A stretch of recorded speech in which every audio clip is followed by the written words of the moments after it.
नमस्कार, मैं हूं प्रथम कुमार। आपको दिखाते हैं भाजपा के 2 बार के जिला अध्यक्ष और वर्तमान में भाजपा कार्य समिति के सदस्य रघुराज पांडे जी का दमदार इंटरव्यू। हमने उनसे पूछा कि जब 2 बार से भाजपा के सांसद हैं, केंद्र में सरकार भाजपा की है, विधायक भाजपा के हैं, फिर भी रोजगार लाने में असफल क्यों रह गई भाजपा। हमने उनसे यह भी पूछा कि आखिर पलायन का शिकार कब तक होगा भवनाथपुर। देखिए इस पूरे इंटरव्यू को विस्तार से मेरे साथ।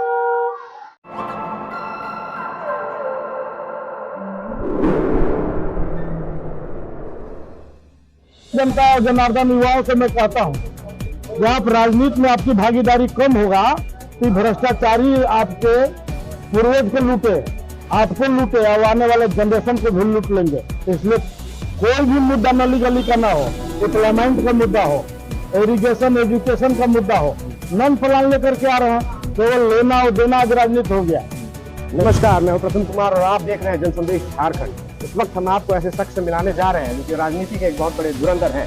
तो चलिए आपको मिलाते हैं रघुराज पांडे जी से, जो कि 2 बार के भाजपा के जिला अध्यक्ष और झारखंड कार्य समिति के सदस्य भी रह चुके हैं तो चलिए मिलाते हैं आपको रघुराज पांडे जी से। नमस्कार सर। नमस्ते, आपके माध्यम से आपके सभी दर्शक को नमस्ते। आप बहुत बहुत धन्यवाद कि आपने हमें समय दिया। तो बिना देरी किए चलिए सवालों का सिलसिला शुरू करते हैं। तो सर, हमारा पहला प्रश्न आपसे ये है कि क्या भवनाथपुर विधानसभा से भाजपा से क्या आप टिकट के प्रबल दावेदार हैं? देखिए, हमारे यहाँ कोई प्रबल दावेदार या कमजोर दावेदार नहीं होता जी। पार्टी में राजनीतिक कार्यकर्ता जो भी है, सबकी अपनी अपनी एक महत्वाकांक्षा है और सबको सेवा करने का प्लेटफॉर्म पे जी। तो पार्टी का जो भी जजमेंट होगा, जो भी फैसला होगा जी। मैं पहले तो अपना जीवन पार्टी को समर्पित किया हूँ जी।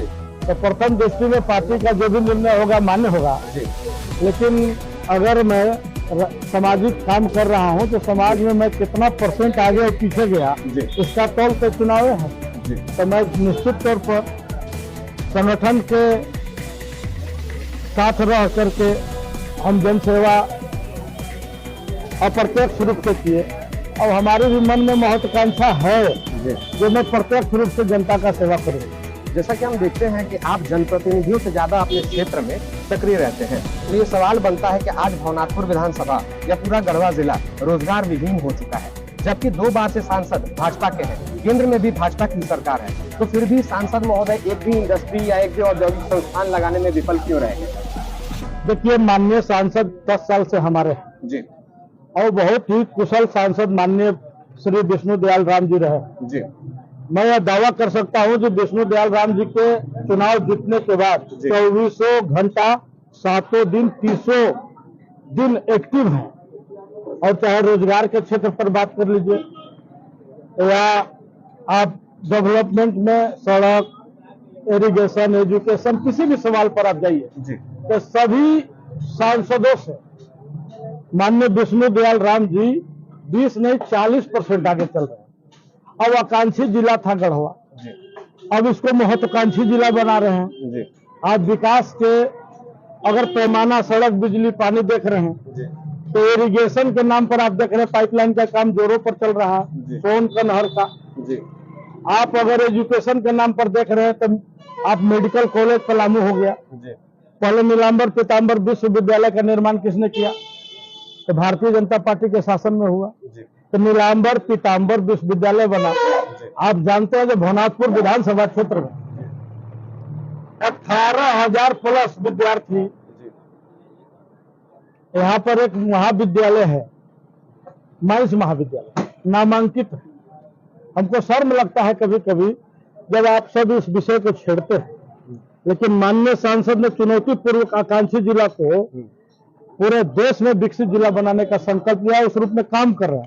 आप जो शहरों में सड़क देखते हैं, आप देखिए बेंडमगंज, कुड़ू कॉरिडोर राज्य में काम लगे हुए हैं। लेकिन हम फिर आपको इस प्रश्न में कहते हैं कि राज्य सरकार के उपेक्षा के कारण, राज्य सरकार के गलत नीति के कारण आज वहाँ किसान औने पौने दाम पर बिना मूल्यांकन का पैसा ले रहे हैं।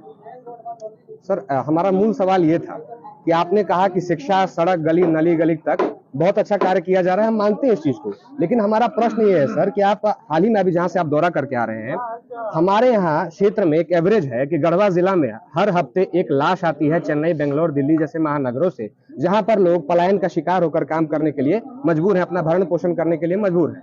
भवनाथपुर को औद्योगिक नगरी का दर्जा दिया गया था, जो कि आज यहाँ पर किसी भी प्रकार का उद्योग नहीं लगाया गया है। आप देखते होंगे कि जब भी चुनाव आता है तब यहाँ पर ये आंदोलन तेज हो जाती है, शिलान्यास का दौर चलता है, बकायदा मुख्यमंत्री को बुला करके भी शिलान्यास कर दिया जाता है।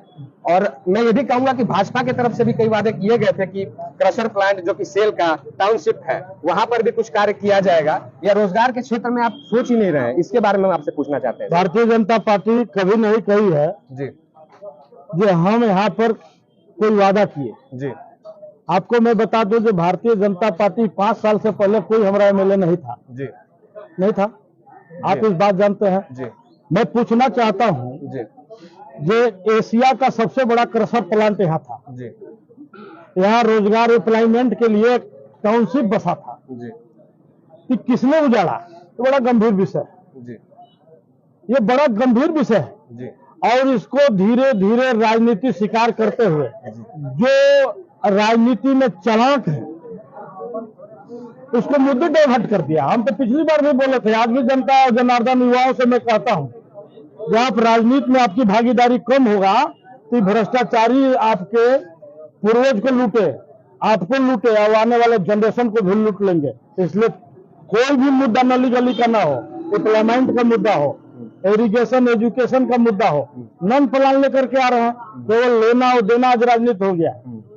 और इसको पहले जो वातावरण का नैरेटिव सेट कर दिया है, इस नैरेटिव से युवाओं को लड़ना पड़ेगा। जैसे कि अब हम घूम रहे हैं तो लोग हवा उड़ा देगा, ये पैसा के लिए लड़ रहे हैं। और अगर आप नहीं लड़ रहे हैं तो आपको 500 रुपया दे दिया जाएगा, जो मत दे दीजिएगा।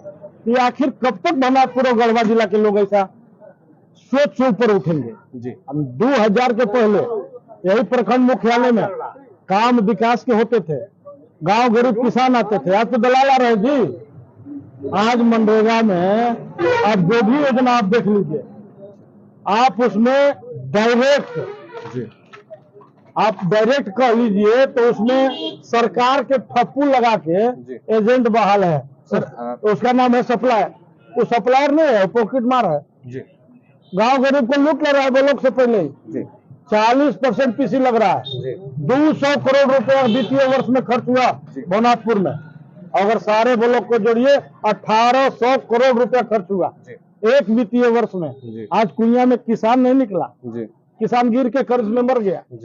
आप बताइए 40% 4 लाख में निकल जाएगा, वो किसान खुशहाल रहेगा? उसमें पानी की जगह पर रक्त निकल रहा है किसान का। कोई सोचने वाला नहीं है माई बाप जी। सर फिलहाल हम बात करना चाह रहे थे अमृत सरोवर कॉरिडोर पे। जब सांसद महोदय चुनाव प्रचार कर रहे थे तो मेरे पास बाइट मौजूद है सर, उन्होंने एक मीडिया चैनल को कहा था कि अगर हम सत्ता में आते हैं वापस से तो यहाँ पर अमृत सरोवर कॉरिडोर को लगाने का पूरा प्रयास किया जाएगा। लेकिन वो हमें देखने को मिलता है कि राज्य और केंद्र की तानाकशी के बीच में जो प्रोजेक्ट था वो यहाँ से भवनाथपुर से बोकारो शिफ्ट हो गया और बोकारो में भी वो प्रोजेक्ट लग नहीं पाया। उस पर क्या कुछ आप बोलना चाहेंगे? देखिए माननीय सांसद महोदय इस कॉरिडोर को स्थापित करने का नींव रखते जी, तो मैं तो इनसे पूछूंगा जो सत्ता का मजा भी ले रहे हैं, विपक्ष का भी मजा ले रहे हैं जी, और बड़ा आनंद पूर्वक बंसी भी बजा रहे हैं। अभी नीलकंठ के तरह दशहरा में जब चुनावी मौसम होगा तो निकलेंगे जी। किसी को मतलब नहीं है, सांसद है जो कम से कम टाउनशिप को फिर से बसाने के लिए एक सपना और एक स्वरूप लेकर के आया और हम लड़ रहे हैं। 3 महीना के बाद अगर सरकार बनी तो निश्चित तौर पर सांसद का संकल्प और दिया हुआ वादा आपको पूरा मिलेगा। सर जनता कैसे भरोसा कर ले आपकी बात पे? 15 साल से अगर 1.5 दशक कह लिया जाए तो भाजपा विधायक है, लेकिन फिर भी रोजगार का कोई मुद्दा नहीं होता। हम जनता के बीच में जाते हैं सर, तो जो लाशें आ रही होती है उस पर जनता काफी हताश और निराश होती है, उस पर क्या कहना चाहिए? 5 साल से भारतीय जनता पार्टी के विधायक सत्ता नहीं है। माफी चाहता हूँ सर, 5 साल से भाजपा के विधायक है, इस बात को मानेंगे?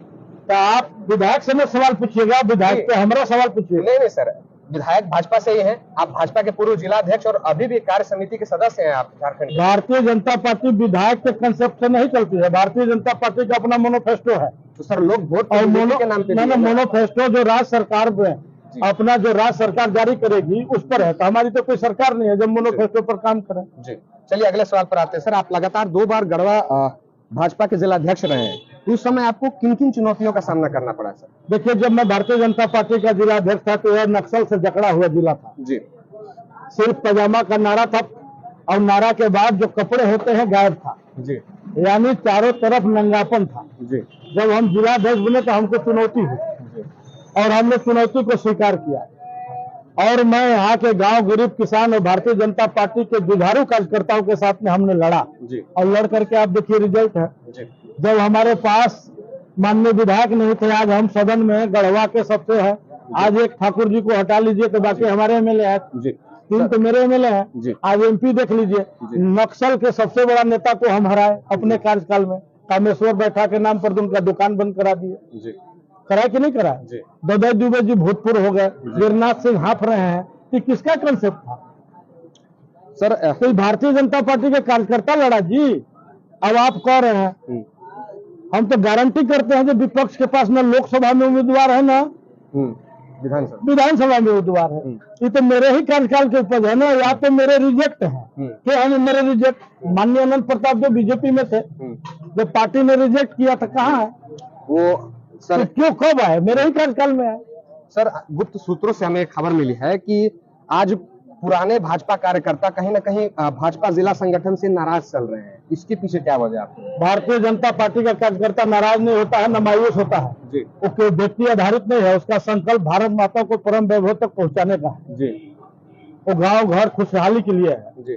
जिस प्रकार से सूर्य और चांद पर ग्रहण आते हैं, आंशिक आते हैं, लेकिन ग्रहण जाने के बाद फिर नहा धोवा के निकलता है और भारत माता की जय बोलता है। किसी को गलत फहमी होगी, जो निराश है, कोई आस है, तो डैम तालाब के लिए भाजपा नहीं बनी है। हमारा संकल्प बिजली लाना नहीं है, निर्बाध बिजली पहुंचाना है। हमारा संकल्प डैम बनाना नहीं है, खेत तक पानी पहुंचाना है। हमारा संकल्प यह खत्म नहीं हो गया डैम बन गया। हम मानव फैक्ट्री चला रहे हैं, मनुष्य के आदर्श को, संस्कृति, राष्ट्र निर्माण। जहां से हम आते हैं ना, शिशु मंदिर, विद्या मंदिर, एकल विद्यालय, ये सब गांव गरीब किसान में मानव के पूरे संस्कृति सभ्यता का संरचना करना भारतीय जनता पार्टी का काम है। हम ठेकेदार पैदा नहीं करते, हम इंसान पैदा करते हैं। चलिए सर, एक मुख्य सवाल आपसे ये भी पूछना चाहते हैं कि यहाँ से बहुत सारे युवक जो हैं वो रोजगार के लिए बाहर पलायन कर चुके हैं और अपने क्षेत्र में खनिज को मौजूदा देख करके, जैसे कि अगर हम मुस्कनिया पहाड़ की बात करें सर, भवनाथपुर से सिंगीताली अगर हम जाते हैं, वहां पर मुस्कनिया पहाड़ है, तो वहां पर 218.125 मिलियन टन से भी ज्यादा फॉस्फोलिन जो कि एक नेचुरल फर्टिलाइजर है, वहां पर सर्वे किया गया था सर टीएन मिश्रा के द्वारा, जो कि सर्वे ऑफ इंडिया के द्वारा कराया गया था सर। लेकिन उस पर भी हमें कुछ ज्यादा देखने को नहीं मिलता है सर। तो जो युवा है उनकी एक टकटकी लगी रहती है कि हमारे राजनेता कब हमें यहाँ पर बुलाएंगे या कब वहां पर कुछ इंडस्ट्रियल कॉरिडोर या कोई औद्योगिक संस्थान खुलवाएंगे। इस पर क्या मुख्य आप बोलना चाहेंगे सर इस चुनाव के लिए? देखिए, भवनाथपुर विधानसभा के युवा बड़ा भावनात्मक है जी और बड़ी जल्दी इसको छल लेता है जी। तो पहले तो सावधान होना है जी। जो आपको खोल ओढ़ के सीधा का और तेनुआ आया है, तेनुआ क्या करता है? नभिये काट लेता है। तो यहाँ के युवाओं को नाभि काट देता है। भावनात्मक भाषण, लच्छेदार भाषण और झूठे नारे से यहाँ से बचना पड़ेगा। पहले युवा अपने आप को अंगड़ाई ले, ठीक, अंगड़ाई लेकर के अपने आप को पहचाने जो ठग कौन है। तो पहले तो मैं सावधान करूंगा, समय पर आप प्रश्न कर रहे हैं और आपके माध्यम से भवनाथपुर विधानसभा के युवाओं को तो संकल्प लो, जब हमको नारा नहीं पजामा चाहिए। नारा देखते देखते नंगा हो गया, ठीक ना? इशारे में कर रहा हूँ, अब नारा की नहीं पजामा की आवश्यकता है, इसलिए फुल पैंट पहनो, हाफ पैंट की आवश्यकता नहीं है। इसलिए मैं आपके माध्यम से कहूंगा जब युवा राजनीति में आए, युवा काम के बदला में आंख डाल के बात करे। अगर किसी भी प्रकार का दिक्कत है तो उसका भाई रघुराज अब जनता की अदालत में है। मैं नहीं कर रहा हूँ जो मेरे को एमएलए बना दो, लेकिन जो यहाँ नेरेटिव सेट है जो कुछ ही लोग नेतागिरी कर सकते हैं, अब उनका दुकान हम बंद करा देंगे। अब नेतागिरी गरीब का भी बेटा करेगा, अब मध्यम क्लास का भी बेटा करेगा, और बेरोजगार भी करेगा, और रोजगार वाले भी उसको मदद करेंगे। इसलिए हौसला बढ़ाए और फिर टाउनशिप को टाउनशिप बनाए और मुद्दा से न भटकाए। एशिया का सबसे बड़ा प्लांट है तो आंख है तो आंख कहना सीखिए। मैं चुनौती देना चाहता हूँ, जो ना पावर प्लांट न सीमेंट प्लांट, प्लांट तो कौन प्लांट, एशिया का सबसे बड़ा प्लांट क्रशर प्लांट, इसको नया पुनर्जीवित करो और रोजगार दो। ये नहीं ये अबरी कवन प्लांट तो अबरी खादी प्लांट, ये सब कुछ मत करो। कॉरिडोर में मत फंसाओ भाई, बाल्टी से पानी दो, आम आदमी वक्त पिए। बताइए 1800 करोड़ रुपया तो नहीं मनी रुपया होता है, उसमें 40% निकल गया, क्या बचा जी? कुछ नहीं बचा। रोड बना चमाचम, आपका धूमिल चेहरा हो गया, नाल निकल गया। इस सब नाल को रोको। लोग और समझ रहे हैं आप क्या कहना चाह रहे हैं। जुएड़ी को पकड़ो और जुएड़ी को पकड़ कर थाना में सुपुर्द करो, यही निवेदन। सर एक आखिरी सवाल आपसे पूछना चाहेंगे बहुत संक्षेप में, कि हमें आए दिन अखबारों के कटिंग के माध्यम से देखने को मिलता है कि भाजपा भवनाथपुर विधानसभा में गृह युद्ध छिड़ा हुआ है टिकट को लेकर। अरे कहाँ युद्ध है जी? सर आए दिन देखने को मिलता है, चाहे वो प्रदीप चौबे जी हों, उमेंद्र यादव जी हों, या कन्हैया चौबे की बात हो, या आपकी बात हो, या भानु प्रताप शाही की बात हो, इन सब में हमें एक देखने को मिलता है अखबारों के माध्यम से। सर मैं आपको भी कटिंग दिखा दूंगा, जहां पर हमें देखने को मिलता है टिकट को लेकर होड़ तेज। आप कन्हैया चौबे जी से पूछे हैं? जी नहीं सर। प्रदीप चौबे जी से पूछे हैं? जी नहीं सर। आप उमेंद्र जी यादव से पूछे हैं? नहीं सर। रघुराज पड़े से पूछे हैं? नहीं सर। तो भूसुड़ सुने हैं ना, गांव घर में वो आया था, भूसुड़ कहीं भूसुड़ था? तो विपक्षी का नारा है जो भाजपा लड़ रहा है, एको लड़ नहीं रहा है। दिन में सपना अपना मत देखिए, आपन मांग कर रहा है। भाजपा में है कि चाय बेचे वाला प्रधानमंत्री और स्कूल में पढ़ाए वाला मुख्यमंत्री और चना बेचे वाला मुख्यमंत्री, तो प्रदीप चौबे बुर्बक है जी। और यादव जी के क्या नाम है, उमेंद्र यादव जी है, तो इसका मतलब वो नहीं बन सकते हैं? कहा नहीं बन सकते हैं? उनका में नहीं चलावे के गुण है जी, है कि नहीं है? तो मांगना अपराध है? तो जाके मांगे नहीं, कहने जेल में जो हमारा दे दे, मांगने का हक नहीं है। टिकट का दूर रहो, माधव बसों के टिकट नहीं मिलेगा, जो जा करके नगर में चाहो पानी कर लीजिएगा। भाजपा में मांगना है, यही लोकतंत्र है, नहीं समझे? और जेकरे मिलेगा ना, ईवीएम को कान नियन पकड़ के टी करेंगे ना, जो गांव के दलिदर नियन भाग जाएगा, जिसे कब दिवाली में भगाया जाता है। ऐसे विपक्षी हमारा तरफ मत देखे, वहाँ दाल भात खाए बदे ताहिर जी नहीं पहुंचे है, यो देखिए एक ही तरफ का है देख रहे हैं। और भाजपा में रघुराजे पड़े नहीं गए, यहाँ चौबे जी तैयार है, मथुरा पासवान भी तैयार है कि नहीं जी? भाजपा से टिकट मिली तो लड़ो न रुआ। अब बताओ भाजपा में संभव बा और कोनो दल में नहीं, उन्हें तो दल बा। इसलिए गलत फहमी मत पालिए जो हम लोग लड़ रहे हैं आपस में, हम लोग लड़ नहीं रहे हैं और पुरजोर लड़ाएंगे और दौड़ा के लड़ाएंगे, ठीक ना? ऐसे एकदम निश्चित रहिए। हमारे साथ वार्तालाप करने के लिए आपको बहुत बहुत धन्यवाद सर। आपको धन्यवाद, आपके चैनल पर सभी लोगों को धन्यवाद, नमस्ते। आपको भी धन्यवाद, प्रश्न आप अच्छा कर लिए।